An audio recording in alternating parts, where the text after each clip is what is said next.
Hi there, I'm Pete Gillespie. I'm an Advocis member since 1992 in a Toronto chapter. Currently I'm an Advocis member and a Gamma member, and I'm proud to be involved with both elements of Advocis. I'm Pete Gillespie. I'm with Canada Life, Regional Account Executive. I deal with established advisors and helping coach and build their practice to the next level, help them with their plans, but also remove friction from their day-to-day life. I joined the industry September of 1992. With London Life, and was an advisor for 7 years before I added coaching and management into my day-to-day responsibilities. And I've been an Advocis member since the very beginning. Yeah.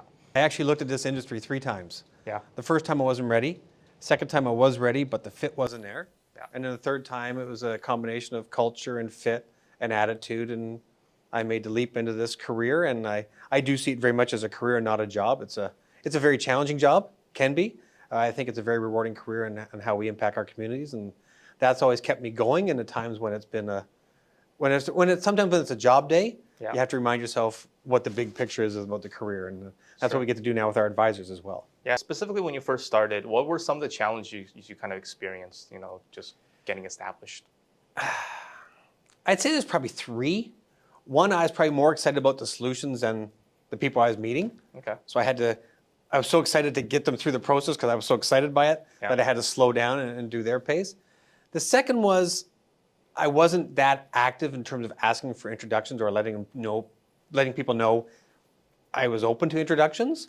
I just thought people would see the value just like I saw it, and naturally people would run towards the solutions, and that didn't happen.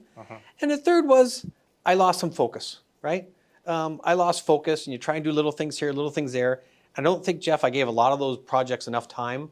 Like we dabbled in employee benefits for a while. We tried this. We tried to do what other people were doing. And so it was really trial and error to figure out what really fit my personality, and realizing that not much goes wrong when you do a proper fact find. And sometimes we short circuit the fact find, or you get mercenary, you get an introduction that's probably not the right fit. We think, I'll go down to Kingston, it'll be easy, get a victory, come back.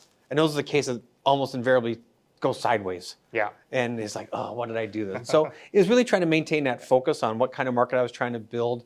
And I was fortunate I didn't know any better, and I was young and got started, that you could kind of get over those bumps and those hurdles and those failures and realize that they're not fatal. Yeah. You obviously had the support from your network going in. Did you feel properly supported in the earlier years? How did that kind of look in terms of how you reached out to your network, what kind of mentorship you may have had, that sort of thing? Yeah, I'd say mostly it was informal mentoring. Yeah. But good process. I'd say the process was the key, right? It's having a structure, almost like an owner's manual on how to do this, right? It was like the best IKEA instruction book ever. Here's what you do. Here's how a first meeting is. Here's how a fact find. And you follow the process and it works. And then you, as I mentioned, that's when you kind of get into the ditch, is when you stop following the process because you think, I can do the process better, right? Yeah. If I cut this out, I can get to the end faster. And then you realize by trial and error that the process is typically there for a reason, right? Yeah. And so it's honoring that process. And I think the big thing as you talk about mentors is seeing people down the road.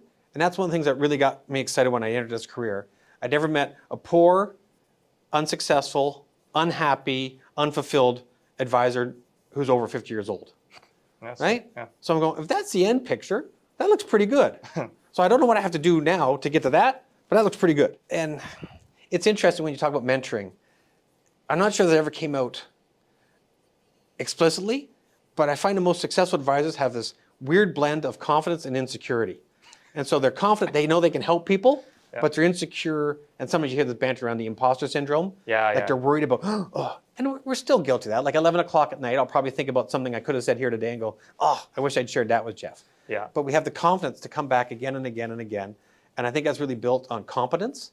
This is one of the industries I see where the vast majority of people really know what they're doing, and it shows in their day-to-day commitment. And so when you know what you're doing and you do it well and you do it again and again and again, it does develop conviction and confidence. And that's what I got from the mentoring, was more informal actions than someone tell me how it was.